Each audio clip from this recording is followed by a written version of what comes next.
Gift hamper मैंने बनाया है छोटी बच्चियों के लिए जो 10 साल से कम की रहती हैं। उन्हें शौक़ रहता है छोटे छोटे पर्सेस लेके घूमने का। तो ये छोटा पर्स है, क्लचर है और हेयर टाई है और क्लिप्स बनाए हैं मैंने।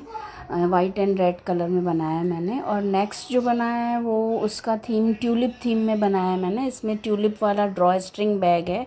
बहुत अच्छा लगता है मैम पहनने से और एकदम यूनिक चीज़ है ये भी।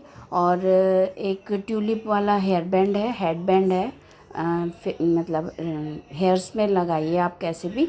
और दूसरे ट्यूलिप वाले 2 क्लिप्स हैं, white and red and pink colour के। और एक ट्यूलिप वाला बॉटल बैग है, ये भी बहुत सुंदर है बॉटल्स को कैरी करने के लिए।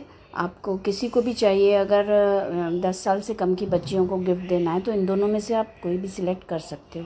ये ड्रॉ स्ट्रिंग बैग मैंने बैग से भी दिखाया है, देख लीजिए बहुत अच्छा है।